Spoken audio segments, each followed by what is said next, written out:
안녕하세요. 주방의 철학자들 이육정 PD입니다. 우리의 건강뿐 아니라 지구의 환경까지 함께 생각해보는 주방의 철학자들. 오늘 주제는 인식의 전환, 고기 뒤집기입니다.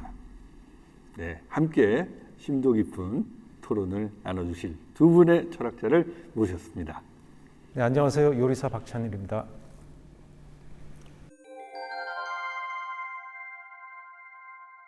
네, 안녕하세요. 서울대 농경대사회학부 문종훈 교수입니다.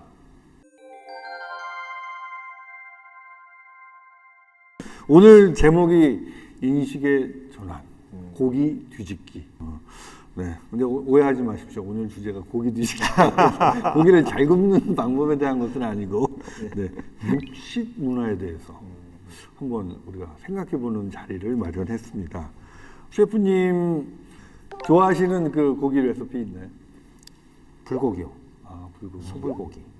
예. 저는 소울푸드가 소불고기예요. 그러니까 어렸을 때 먹던 게 기억이 남잖아요. 맞아요. 소불고기가 정말 귀했기 때문에. 아, 정말 그 가족들 외식에 뭐 요즘은 좀 많이 바뀌었지만 고기 먹으러 간다는 그게 굉장히 큰 의미가 있었잖아요. 근데 왜 인간이 그 육식에 열광하는 이유가 있을까요? 참 뭐 여러 가지 설들이 있는데요. 제가 가장 흥미를 가지고 이해하고 있는 이제 설은 아주 오래 전에 선사 시대에는 그 아마 고독한 사냥꾼이 있었을 것이고 협업할 줄 아는 사냥꾼이 있었을 것 같아요.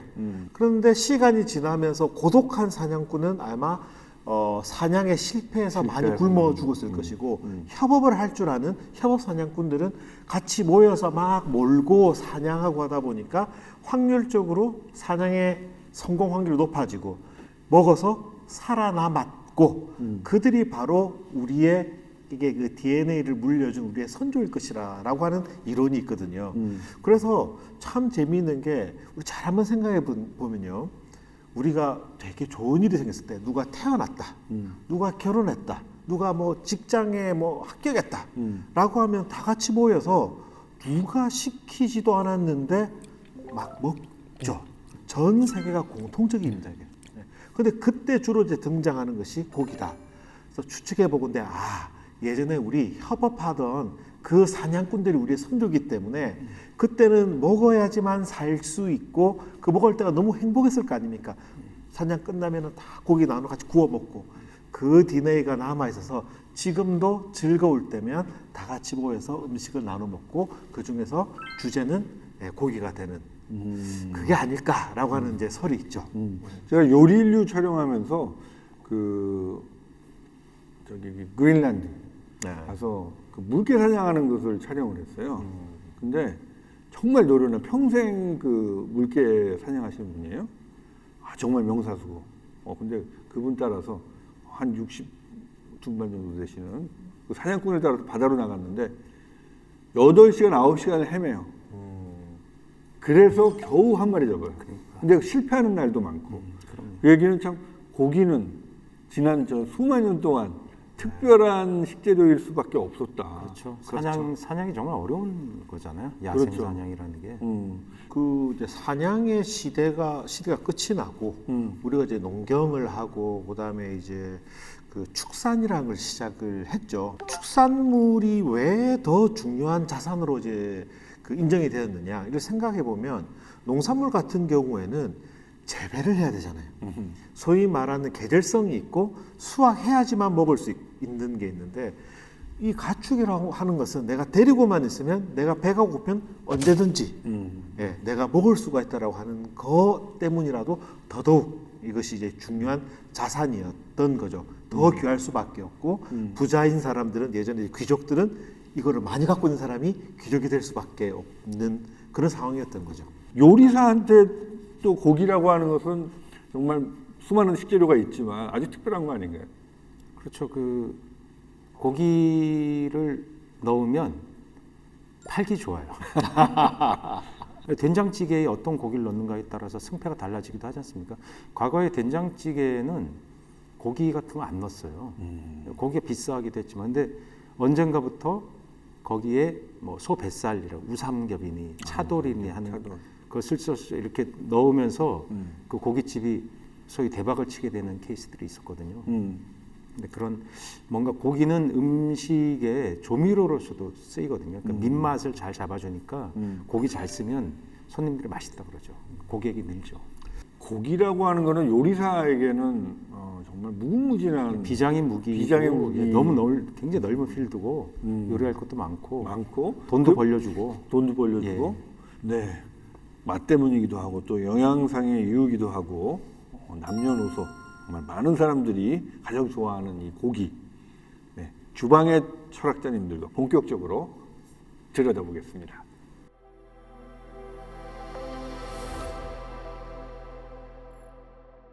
자, 오늘 어떤 도시락을 준비해 주셨는지, 특히 오늘 고기 도시락이기 때문에 네, 기대가 또 많은데요. 네.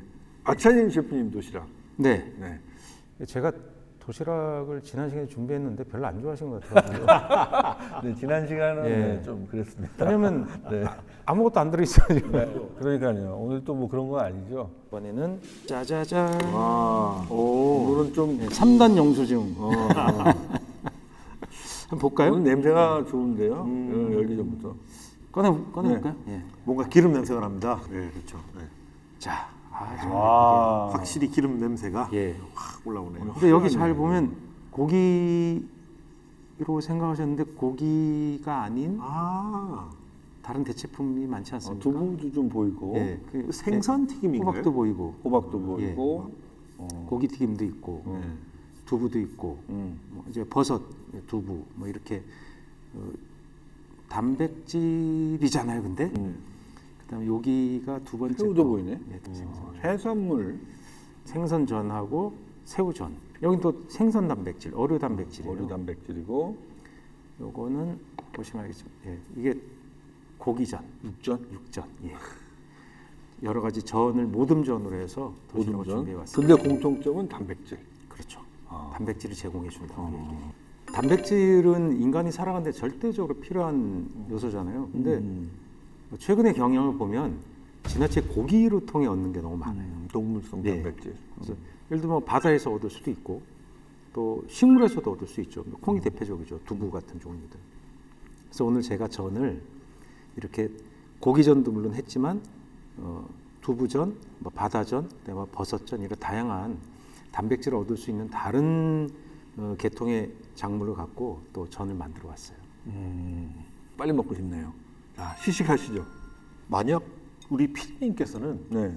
여기에서 단 하나만 먹을 수 있다 이제. 그럼 뭘 드시겠습니까? 배추전 먹고 싶어요. 에이 아닌 것 같은데. 정말이에요? 진심으로. 정말? 진심으로. 저 새우전 가장 색깔도 예쁘고. 색깔도 예쁘고 새우전이 제일 참 그거 어떻게 보면 본능적으로 우리는 이 동물성 단백질에 끌릴 수밖에 없는 건가요? 그러니까 아무래도 이 우리가 경험적으로 동물성 단백질을 언제나 즐거운 상황에서 먹었던 경험이 많고 언제나 귀했고 요즘 젊은 친구들은 잘 모르겠는데 우리가 어렸을 때만 하더라도 사실은 그렇게 쉽게 고기를 막 먹을 수 있는 상황은 아니었거든요. 그렇죠. 유전자에도 있는 거 아닌가요? 고기를 쉽게 먹을 수 없으니까 고기를 먹게 될 땐 많이 먹어두자. 많이 먹어두죠. 그게 적어도 제 유전자는 들어가 있습니다. 조금 먹어볼까요?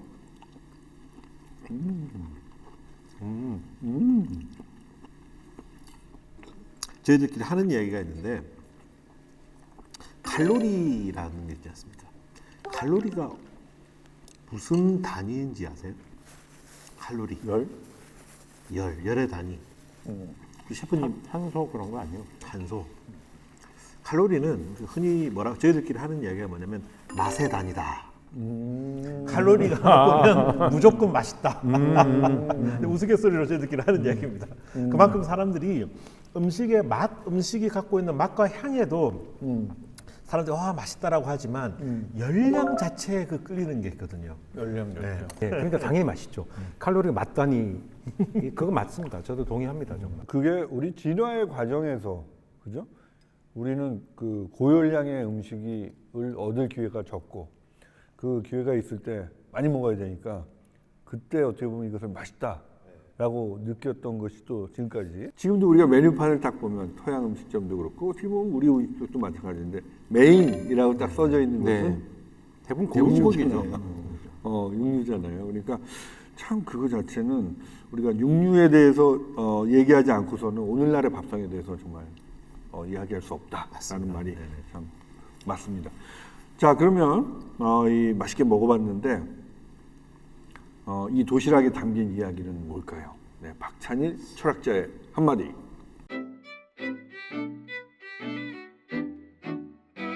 가축을 기르게 되면서 그것이 맛있고 또 인간 삶에 굉장히 도움을 준다는 것을 알게 되었어요. 거기까지는 괜찮은데 과도한 욕망이 개입되기 시작하는 거죠. 통상적으로 이렇게 고기가 가치 있고 또 많이 먹게 되고 필요하고 소량이 많아지니까 되게 뭐 정글이나 산지나 이런 것들을 개간하고 이러면서 또 습지 같은 것들을 메꿔서 농지로 개발한다든가 그래서 곡물을 자꾸 길러야 되는 문제가 발생합니다. 그래서 물을 많이 소비하게 되고 그래서 그 가축을 기르기 위한 그 사료 작물이 많이 필요하게 되죠.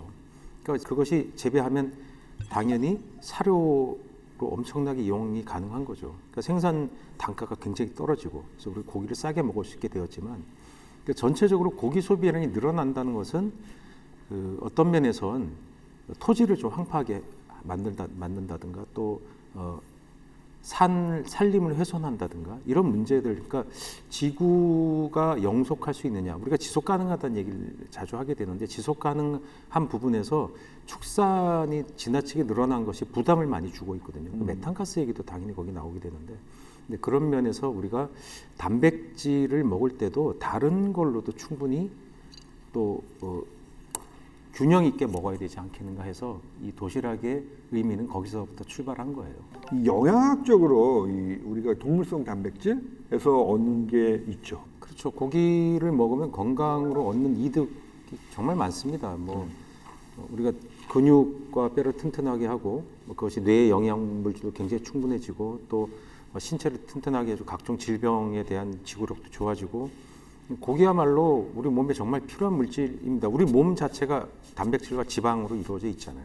근데 그런데도 불구하고 고기를 지나치게, 그러니까 이런 것들은 고기가 축산이 산업화되면서 일어나는 여러 가지 병폐들이지 고기 자체에 무슨 문제가 있다고 생각지는 않아요. 그러니까 얼마나 자주 많이 먹느냐의 문제죠. 그러니까 그 욕망을 우리가 고기를 안 먹을 수 없고 또 먹는 것에 대해서 우리가 뭔가 문제 제기를 한다기보다 어떻게 먹느냐 그리고 대체 물질을 고기 말고도 우리가 충분히 고기한테서 얻을 수 있는 영양 물질을 얻는 방법이 있다면 고기를 좀 덜 먹을 수도 있지 않을까? 그것에 또 지구 환경에 부담을 주고 있는 것이 사실이라면 그런 방법들을 찾고자 하는 노력들을 인간들이 하고 있는 거죠. 물론 특히 이제 단백질의 주 섭취원이 현대 시대에서는 고기이긴 한데 이거를 또 우리가 다른 방식으로 섭취할 수 있는 방법이 또 전통적인 방법이 있지 않습니까? 이 콩을 활용한 또 두부라거나. 근데 그 문제는 제가 좀 찾아보니까 콩이 단백질 원이긴 한데 콩을 그대로 삶아서 먹거나 하게 되면 이게 또 흡수율이 되게 떨어지더라고요. 참 우리 이제 선조들이 굉장히 이제 현명했던 것이 이걸 두부로 가공을 하거나 두유로 가공했을 때 섭취율이 또 많이 올라간다. 예. 이 육식이라고 하는 것은 요즘 아이들 같은 경우에 지나치게 육식으로 이제 가는 것은 사실은 그게 아닌 다른 대체 단백질도 존재한다라고 하는 것에 대해서 그 부모로서 예, 같이 한번 이야기를 해줄 필요는 있다라는 데 생각을 합니다만 무작정 축산은 틀리고 채식은 좋다 이것도 또 아닌 것 같고요. 그렇죠. 네. 선택권에 대해서 우리가 이야기를 하고 선택권을 주는 것이 중요하다는 이야기를 생각을 하고 있습니다. 고기 자체는 정말 우리 몸에 필수적으로 필요하죠. 필요하다. 하지만 지금의 문제는 고기를 너무 많이 먹는다. 고기를 많이 먹을 수 있다는 얘기는 고기값이 굉장히 이제 과거에 비해서도 싸졌다는 얘기인데 우리가 이제 공장제 축산이라는 얘기들을 많이 하는데 그럼 어떻게 정의 내릴 수 있나요? 공장제 축산? 공장식 축산이라고 하는 것은 사실은 이 단어 자체에 사실은 부정적인 의미가 사실은 좀 이제 들어가 있는 거잖아요. 그래서 결국은 이제 밀집 사육을 하고 이제 대량 생산 쪽으로 이제 가져간다라고 하는 건데 결국은 이 대량 생산을 통해서 경영적으로는 이제 효율성을 확보하겠다. 그러니까 생산 단가를 낮추겠다라는 거죠. 근데 그것의 이제 가장 큰 장점은 가격을 낮출 수 있다라는 거죠. 가격을 낮췄을 때 서민들도 이제 접근할 수 있는 가격이 되는 것이고, 만약 그런 식으로 가지 않으면 부자가 먹는 음식은 다 고기 중심으로 되고 가난한 자들은 고기를 못 먹는, 이렇게 이제 갈 수도 있는 거죠. 어쨌든 이걸 통해서 이 우리의 영양적으로는 빈부의 격차에서 크게 영향을 받지 않은 쪽으로 간 건 사실이다. 그럼 이제 뭐가 문제냐? 너무 지나치게 효율성에 집중을 하다 보면 실은 이 가축들은 인간을 위해서 희생을 하는 거지 않습니까? 영어에서 도축한다는 것을 sacrifice, 희생시킨다라고, 희생한다고 표현을 하게 되는데, 이들에 대한 인간의 최소한에 갖다한 도의, 이러한 것들에 대해서 우리는 생각하지 못하고 있는 건 아니냐. 뭐 요즘은 굉장히 환경들이 많이 나아지고 있는데, 아직도 일부 뭐 축산 시설들을 보게 되면 정말 야, 여기서 어떻게 생물이 살 수 있지? 라고 할 정도의 문제가 있는 곳들도 있습니다. 그래서 이제 이걸 우리가 개선시킬 수 있는 방안이 뭐냐. 그리고 이 가축에 대한 그 도리를 우리가 하면서 감사한 마음으로 먹어야 된다. 그러면서 이제 나온 것이 바로 이 동물복지라고 하는 이제 개념이 되겠습니다.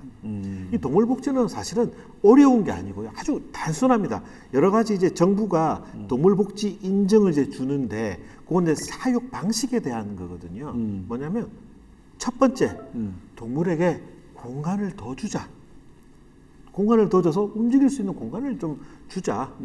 그리고 두 번째, 깨끗하게 해주자. 딱 이 두 가지가 기본입니다. 아니, 이 정도는 우리가 그 가축으로부터 받는 이런 혜택들을 생각하면 마땅히 우리가 고려를 해야 될 부분이라고 생각을 하고요. 물론 우리 사람들마다 다 경제적 수준이 다르고, 그다음에 어떤 가치에 대한 것이 다르기 때문에 정말 이제 영사하신 분들한테 야, 무조건 동물복지 고기를 먹어야 돼, 이렇게 말할 수는 없죠.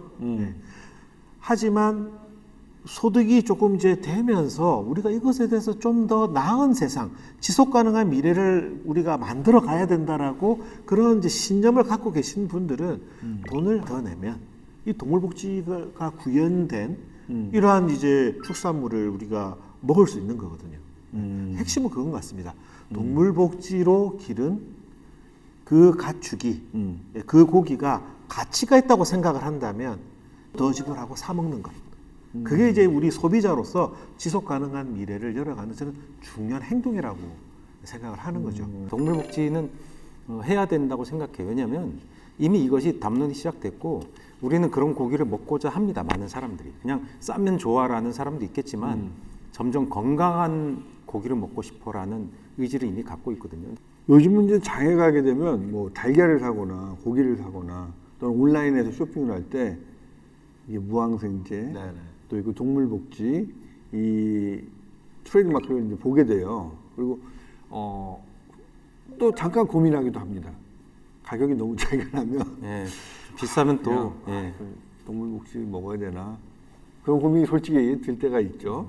풀무원 같은 경우는 실은 이 동물복지 개념을 좀 일찍 도입을 했고 2007년에 했으니까 굉장히 빨리 했죠. 굉장히 빨리 한 거고 지금 그 풀무원에서도 모든 이 단백질, 동물성 단백질을 할 수만 있다면 다 이 동물복지 원료로 바꾸는 방향으로 가는 것이 우리가 나아가야 될 길이다. 그거는 이제 풀무원을 위한 길이 아니라 이 소비자와 그리고 이제 지속 가능한 미래를 위해서 나아가야 될 길이다. 동물복지 관련해 가지고 농식품부도 사실은 굉장히 많은 노력을 이제 기울였는데 사실은 안 되는 겁니다. 안 된다는 게 어떤 의미냐면 소비자들이 동물복지에 대해서 별로 관심이 없는 거죠. 관심이 없다. 그래서 2017년도에 우리나라 그 계란에 그 살충제 사건 터졌을 때, 네. 그래서 소비자들이 야 이게 뭐가 문제지? 그랬더니 야 너무 밀집하니까 애들이 피부병 막 생기고 그러니까 살충제 약 뿌려가지고 이게 계란에 묻어 나오는 거 아니냐. 그래서 공간을 더 주자고 어떻게 공간을 더 줘? 그랬더니 동물복지 구현하면 됩니다.라고 누군가가 이야기를 했고, 그래서 동물복지가 계란부터 이제 우리나라는 시작이 된 거예요. 그러니까 소비자들이 기꺼이 돈을 내면서 사게 됐는데 지금 이제 소비자들이 많이 바뀌면서 동물복지에 대한 관심이 올라가고 있고 그것에 대한 적절한 가치 제한을 받으면 사람들이 구매한다는 걸 우리가 확인을 했죠. 그럼 앞으로 어떻게 나가야 되느냐? 첫 번째, 우리 셰프님들께서 이 동물복지 원료육을 가지고 하는 좋은 이제 음식들을 많이 만드시고 그걸 가지고 제안을 해주시는 게 필요하고 또 일상적으로 집에서 내식을 할 때 우리가 먹을 수 있는 여러 이제 간편식이나 이러한 것들을 식품제 제조사에서 동물복지라고 하는 이 원료육을 가지고 이제 만들면서 그 가치를 잘 담아서 소비자들에게 잘 전달하면 소비자들은 지불할 것이다. 그래서 좀 더 나은 세상으로, 좀 더 지속 가능한 방향으로 충분히 갈 수 있을 것이라고 하는 그런 확신이 생기고 있습니다. 우리가 이미 그 좀 생산 비용이 비싸서 가격이 올라가는 그 농수축산물을 소비한 경험이 꽤 누적돼 있어요. 특히 유기농 운동이 벌어지면서 90년대 이후에 현명하고 좀 그런 까다로운 소비자들을 중심으로 그런 운동에 또 같이 그 동의하는 분들이 특히 생협 조직을 통해서 그렇죠. 공급된 거를 지금 상당히 우리 많이 퍼져 있죠. 혈관처럼 퍼져 있잖아요. 그렇게 해서 그 소비량이 되게 늘어난 것을 우리가 실제로 확인할 수 있었거든요. 그래서 대기업에서도 그 유기농 제품 비중이 되게 올라가 있습니다. 지금 그런 것만 봐도 우리는 할 수 있으면 충분히 할 수 있는 그런 역량이 됩니다. 그러니까 동물복지도 그런 차원에서 보면 얼마든지 가능성이 있는 것이라고 생각합니다. 예. 두 분 말씀 들어보니까 소비자가 참 변해야 되겠구나. 소비자의 인식이 변해야 기업도 움직인다. 그렇죠. 맞습니다. 변해서 요구하면 기업이 공급해야죠. 그리고 고기의 소비는 줄이되 제대로 키운 고기를 먹자. 또 한 가지 이 도시락에 담겨 있던 이야기라고 생각이 드는데 동물성 단백질도 있지만 식물성 단백질도 있고 또 이 바다에서 온 단백질도 있다. 그것도 참 중요할 것 같아요. 소비가 우리가 할 때 특히 저는 이 식물성 단백질 좀 우리가 눈여겨 볼 필요가 있지 않을까. 집에서 우리가 또 여러 가지 음식을 또 해 먹을 때 뭐 한 끼 정도는 뭐 고기를 빼고 뭐 예를 들어 콩을 활용했다든지 두부를 활용했다든지 식물성 단백질만으로도 아주 맛있는 한 끼를 만들어 본다면 그러면 또 관심이 생길 것 같아요. 그러니까 결국은 이제 우리나라는 우리 식문화에서는 아주 오래 전부터 이 두부라고 하는 것을 이제 쓰고 있었고, 저는 이제 미국에서 이렇게 보면 이 대체육이라는 걸 많이 만들지 않습니까? 햄버거 패티 같이 이렇게 만들어 가지고 하는데 그거보다도 두부를 잘 활용한 어떠한 그 레시피가 훨씬 더 우리나라에서 현실적이다. 우리가 햄버거를 뭐 집에서 막 조려 먹지는 않지 않습니까? 그렇다면 이제 두부를 활용해서 잘 먹을 수 있는 이제 그러한 레시피, 그러한 이제 제품들이 많이 나오는 것이 중요하다라고 저는 이제 생각을 하고 있습니다. 그러면 두부를 맛있게 제공해야 되잖아요. 네.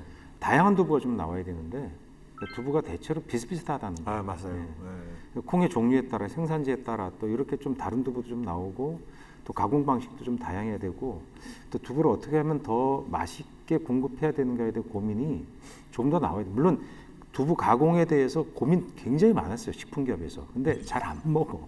뭐 두부 봉 이런 것도 만들어서 애들 간식을 해보는데 애들이 왜 이러고 뭐 그런 거 되게 많았어요. 근데 그런 고민들을 조금 더 지금이야말로 심화할 때다 생각이 문득 들어요. 두 번째 도시락입니다. 네.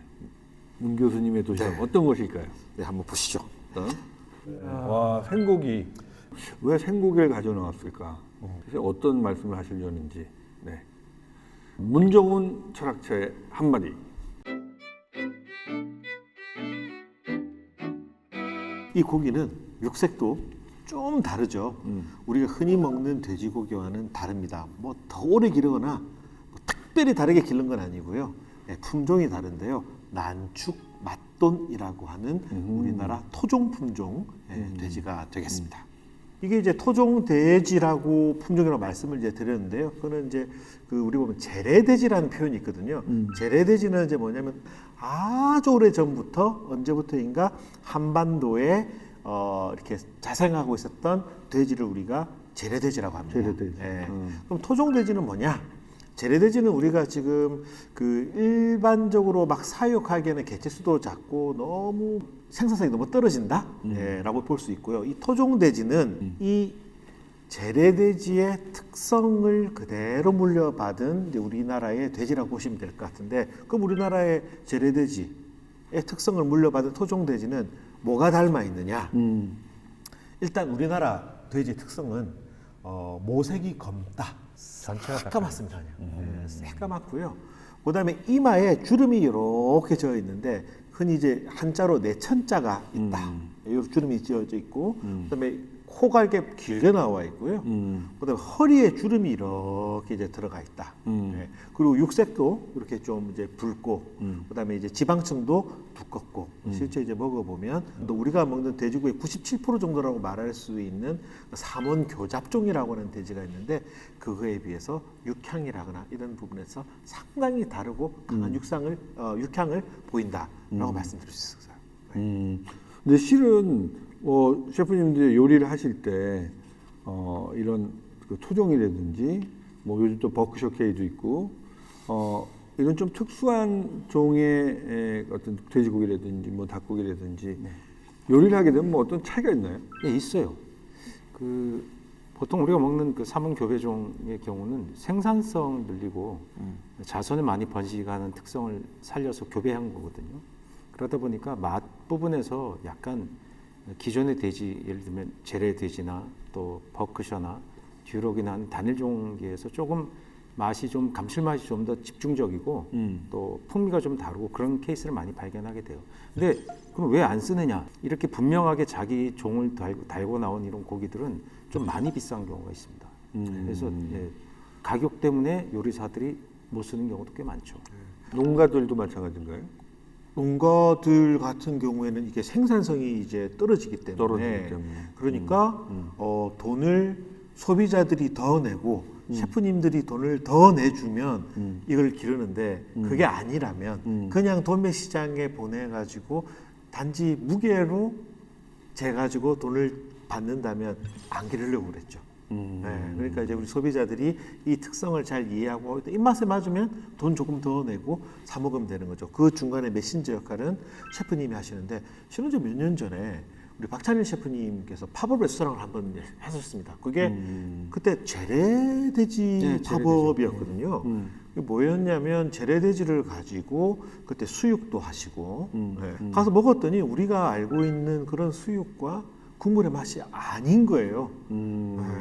그러니까 아미노산 조성이 달랐어요. 그래서 그런 돼지를 그러면서 제가 더 관심을 많이 갖게 됐고, 기존의 보통 돼지들도 물론 맛있지만 잘 기른 것도 좋지만 다른 종의 여러 가지 돼지들이 다양해져야 되겠다. 그래서 그런 돼지들을 지금 쓰고 있습니다. 뭐 듀록종이나 얼룩돼지종, 여기서 이제 난충맛돈, 그다음에 뭐 버크셔 K 이런 종들이 최근에 새롭게 각광받는 독특한 개체들입니다. 근데 우리가 지속 가능성 얘기할 때 이 품종의 다양성이 중요하다. 지금 이 난축난돈도 마찬가지인데 왜 다양성이 중요할까요? 이 다양성, 뭐 우리가 흔히 뭐 유전자 다양성, 품종 다양성이라고 표현하기도 하고, 또 하나 나온 게 뭐 종의 다양성, 뭐 생태 이런 이야기를 하는데, 이런 품종 다양성과 관련된 굉장히 중요한 역사적 사건이 하나 있었는데요. 그거가 좀 이렇게 관련 있는 영화가 하나 있는데, 그 영화를 한번 잠깐 보시죠.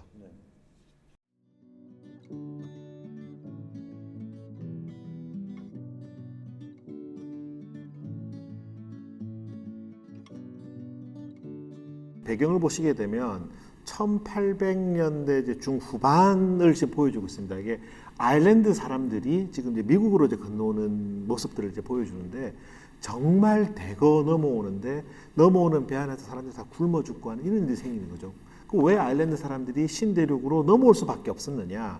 1845년도에 아일랜드에 굉장히 불행한 일이 하나 생깁니다. 약간 역사적인 이야기를 해야 되는데요. 아일랜드라고 하는 나라는 잉글랜드라고 하는 강대국의 옆에 있어가지고 언제나 고통받았던 나라예요. 11세기 이후부터 20세기까지 잉글랜드에 지배당했던 나라였던 거죠. 그러니까 이 지배층이 가서 주요 생산 수단을 다 가지고 이 아일랜드 사람들은 이제 소작 농촌에 살았던 거죠. 그래서 농사도 짓고 양도 기르고 했는데, 갑자기 어떤 일이 생겼냐면 산업혁명이 생긴 겁니다. 산업혁명이 영국, 잉글랜드, 스코틀랜드 생겼잖아요. 제일 중요한 게 그 양모를 가지고 모직, 방직 기계를 막 만드는 게 생겼죠. 그래서 이제 아일랜드 사람들한테 이 영국의 지주도 뭐라고 이야기를 하냐면, 야, 니네 양 길러. 근데 양 이거 먹는 거 아니야. 요거 털 이렇게 해가지고 우리 보내. 했던 거죠. 그래서 전부 농지 자체를 양을 기르는 초지로 이제 오히려 바꿉니다. 전부 양 기르는 거죠. 그러니까 아일랜드 사람들은 먹을 게 없으니까 당시 신대륙 발견이 있었고 신대륙에서 건너온 작물의 하나 있었는데 그게 바로 감자였던 거죠. 이 감자를 이제 주식으로 바뀌어 버렸습니다. 아일랜드 사람들이. 그런데 1845년도에 감자 마른병이라고 하는 병이 유럽을 강타합니다. 근데 정말 아일랜드가 운이 없었던 게 아일랜드 사람들이 너무 그냥 가난하게 이제 배부른 거에 초점을 맞추다 보니 거의 한 종류의 감자를 재배해서 그것만 먹었는데요. 이 감자 마른병이 유독 이 품종에 가혹했던 거죠. 생산량이 2년인가 3년 만에 15%로 줄어버립니다. 85%가 사라져버리는 거죠. 유럽 대륙에 있는 이제 다른 나라들 같은 경우에는 감자 마른병이 왔는데 품종이 다른 게 여러 가지가 있으니까 감자 마른병에 약한 거는 거의 전멸을 해도 감자 마른병에 좀 내성이 있는 애들은 50% 이상 살아남고 이게 되는데 이 아일랜드 사람들은 먹는 것 자체도 감자만 먹어. 딴 거 잘 안 먹고 그리고 감자도 한 품종만 먹는데 얘가 착한 게 확 나빠져 버리니까 그냥 다 굶어 죽기 시작을 하는 거죠. 너무너무 사람들이 많이 죽었고요. 뭐 도저히 살 수가 없으니까 배를 타고 신대륙으로 넘어가는 거죠. 그때 1845년 이후에 인구가 절반으로 줄었습니다. 죽거나 떠나거나. 지금 현재 아일랜드 인구가 1845년 인구에 아직 도달하지 못했습니다. 어마어마한 충격적인 사건이었죠. 네. 그래서 이걸 보면 알 수 있는 게 우리가 하나의 그 무엇에만 획일화된 소비를 하는 것은 획일화된 생산과 획일화된 소비를 하는 것은 굉장히 위험할 수 있다라는 얘기가 되겠습니다. 근데 실은 그것이 네. 지금 감자 말씀하셨지만 오늘날 지금 많은 그 농산물들이 지금 그런 상황 아닌가요? 맞아요. 그러니까 지금 뭐 농산물, 축산물 모두 다 지금 모두 경제 논리에 이제 가다 보이니 전부 다 다수확 품종, 다산 품종, 효율성이 좋은 품종, 빨리 자라는 품종 이쪽으로 그 유전자 있는 것들만 몰아가는 거죠. 아니 사과만 봐도 우리 어렸을 때 사과 품종 얼마나 많았습니까? 다 베어버렸잖아요. 그렇죠. 왜냐하면 지금 그 경매에서 좋은 가격을 받는 게 그냥 큰 게 잘 받죠. 때깔도 네, 좋고. 때깔 좋고 그러니까 전부 부사로 나가버리는 거죠. 올 때 먹던 홍옥 찾는 것도 너무 어렵고 뭐 국광 다 사라져 버렸죠. 네. 이러다가 만약 특정 질병이 부사, 후지라고 하죠. 이 품종에 유독 가혹한 병이 와버리면 대한민국 사과 전멸돼 버리는 거죠.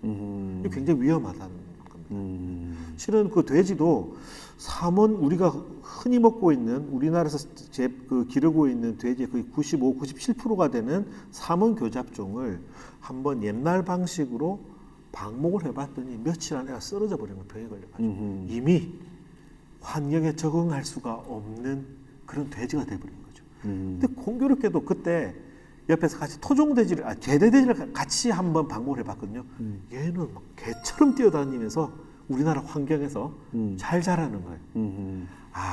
이걸 봐도 지금 너무나 많은 이 기후의 변화가 있고 이번에 코로나도 그렇지만 어떤 질병이 생길지 모르는데 다양성을 갖춰놓는 것이 미래를 대비하는 일이겠구나.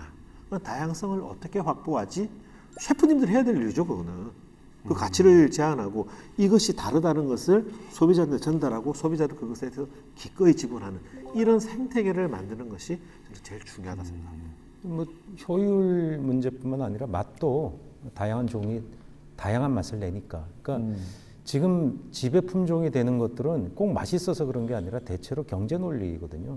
그러니까 효율의 문제거든요. 그러니까 요즘 얘기하는 가치 있는 소비?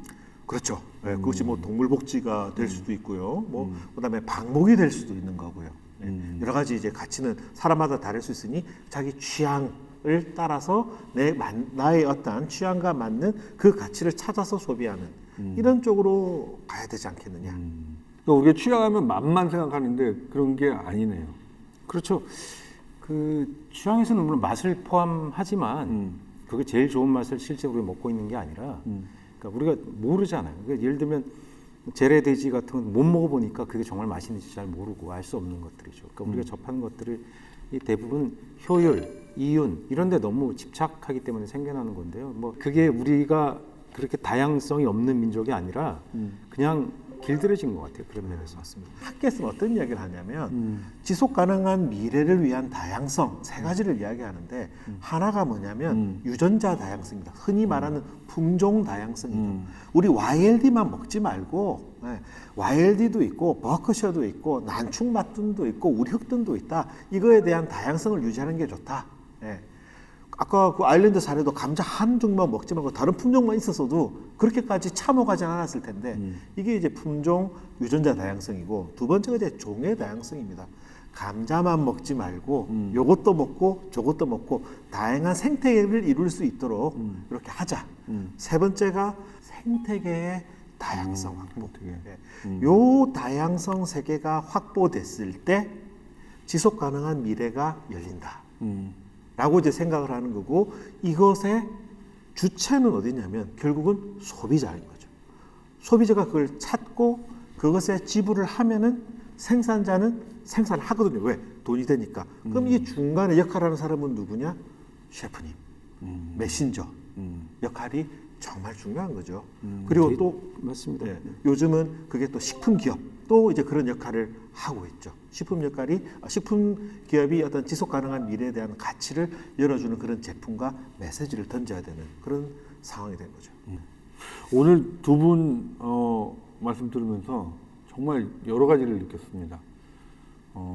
저는 참 생명이라고 하는 것은 다 연결되어 있다라는 그런 생각을 하거든요. 우리가 기르는 이 가축, 그 살아있는 생명이라는 것을 간혹 잊죠. 종종 잊고 있습니다. 그냥 이것은 맛있다, 먹거리라고만 생각하는데 우리가 그 생명한테 어떻게 하느냐, 그리고 우리가 살고 있는 어떻게 보면 이 지구 환경을 우리는 충분히 존중하지 않았다라는 생각도 듭니다. 고기는 정말 맛있죠. 네, 그 유혹은 우리는 떨쳐버릴 수 없습니다. 그런데 너무 지나치게 육식 위주의 식단으로 갔을 때 우리 몸도 이 건강도 문제가 생길 수 있고 더 중요한 건 우리가 살고 있는 지구 환경에도 전 문제를 일으킬 수 있다. 네, 오늘 두 분 얘기를 통해서 그것을 확실히 느꼈던 것 같습니다. 오늘도 굉장히 흥미로운 이야기 나눴습니다. 오늘 철학자의 한마디는 공자님의 말씀을 빌려야겠습니다. 기본이 바로 서면 길은 보인다. 가치 있는 육류 소비로 먹거리의 기본을 세운다면 앞으로 우리가 갈 길이 보이지 않을까 생각합니다. 시간 내주셔서 감사합니다. 네, 감사합니다.